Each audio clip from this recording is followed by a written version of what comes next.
Hello and welcome to a Talmud Israeli production. Today we'll review the highlights of this week's course of Daf Yomi study, Masechet Ketubot, pages 81 through 87.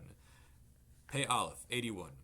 Tanan, Metu Ba'alehen ad shelo shatu. What happens if a woman was a suspected adulteress? She was supposed to drink the sota waters, but her husband died before she had an opportunity to drink the waters.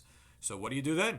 Beit Shammai omrim not ketubah v'lo shotot. Beit Shammai says she receives her ketubah payment despite whatever accusations were outstanding against her, and she doesn't drink the waters. Beit Hillel omrim lo shotot lo not ketubah. Whereas Beit Hillel says either she drinks or she doesn't get the ketubah. So the Gemara incredulously asks, shotot, how could they drink?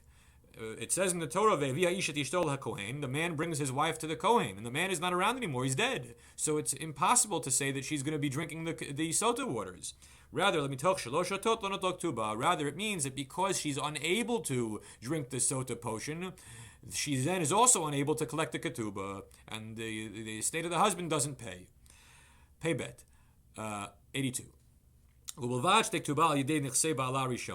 That when there's a yibum marriage, the ketubah for the yevama, who's now in a marriage to her second husband, to the brother of the deceased first husband, the ketubah comes from the estate of the first husband. My time, why? Because the second husband didn't choose to marry her.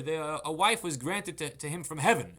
So we're not going to impose a financial burden on his assets at this point. However, if the estate of the first brother who died is insufficient to cover the ketubah, then itla misheni, the wife does have the right to collect from the second husband's property. And why should this be the case? Because we don't want it to be simple for the second husband to divorce his new wife. We want her to have some protection that he doesn't get rid of her on a whim. 83. Hakotev li'ishtof, a man writes to his wife, Din dvarim ein li b'nechasayich, I have nothing to do with your assets. He's still allowed to eat the fruits of her assets in her lifetime. And if she dies, he still inherits her. So then what is the significance, the legal significance of when he writes, I have nothing to do with your nechasim? The answer is, that if she were to engage in transactions, buying and selling of her property, then we do not undo those transactions. Kayam, they remain valid because he said, I'll have nothing to do with it. That gives her carte blanche to make deals. Pei Daled, 84. A person died, and he left behind different categories of people to whom money is owed. A wife, to whom the ketubah is owed. Balchov, creditors to whom he owes certain debts to be repaid. V'yorshin, and heirs. And he also had deposited items or loan money that was outstanding in the hands of others that needed to be repaid to him or to his estate. The question now is, who gets to collect those outstanding debts or the deposits that are being returned? Is it the wife to collect the ketubah? Is it the creditors who are getting paid back for the debts that are owed to them? Or is it the heir? So Rabbi Tarfon Omer Yinasan LeKoshel Shebahem. The money should be given to the weaker parties, meaning the woman, the wife, or the Balchov, the creditor. Rabbi Akiva Omer Imrach Minadin. Rabbi Akiva says, no, we have no mercy in the law. The law must be straight as an arrow, no merciful special treatment. We give it the assets that are returned, we give it to the heirs. Because everyone needs to say an oath in order to collect these kinds of payments, but the orphans, the Yorshim, the heirs, they do not require an oath. So therefore they will collect, and then they'll have to pay out whatever money is owed to the other parties. Pei 85. How de Amar lahu nechase letuvia shachiv. A man said, I give over all my assets to Tuvia, and then the man died. But we don't know exactly who this Tuvia character is. Atu shnei Tuvia, two fellas by the name of Tuvia show up and want to get the money. Shachin v'Talmid Chacham, if one of them is a neighbor of the deceased and one is a Torah scholar, Talmid Chacham Kodem will give priority in paying out money to the Talmid Chacham, to the scholar. Karov v'Talmid Chacham, if there's a relative whose name is Tuvia and a Talmid Chacham whose name is Tuvia and they both come, the Talmid Chacham has priority. Shachin v'Karov, what happens if one of them is a relative and one of them is a neighbor? Tashma will bring a proof. Tov Shachin Karov me'ach rachok.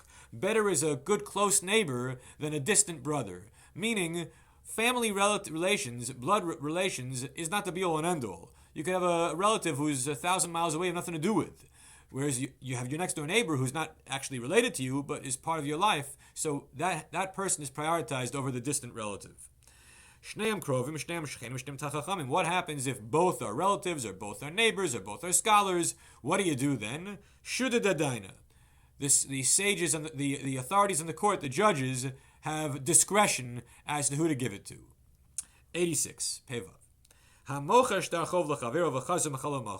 If you sell a document of indebtedness to someone else, and that now they're able to collect on this debt which was owed, and yet the first person who had the document, who was the original creditor in this arrangement, waives the debt is waived.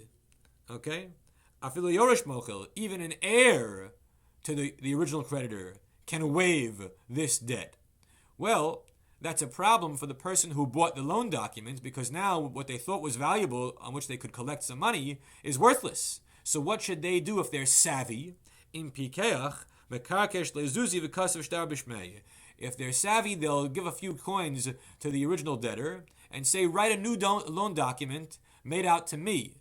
This way, the old document is insignificant and doesn't matter anymore, and the waiving of the debt by the original creditor is meaningless, because we have a new arrangement between me and the primary debtor. So, that if you're smart, that's what you'll do. Pei Zayin. Eidechad ma'ida shehi prua. What happens if one witness testifies that the ketubah was already paid? Lo tiparla b'shvua. Then it can only be you can only insist upon collection if there's an oath taken that the ketubah had not yet really been paid out. If you want to collect a ketubah payment from indebted properties on which there is a lien, or assets belonging to orphans, or shalo b'fanav, or you want to collect the ketubah payment not in the presence of the husband, lo tiparla b'shvua, the collection will not happen unless there is a solemn oath made saying that it has not yet previously been collected. And then the woman can get her money. Everyone have a great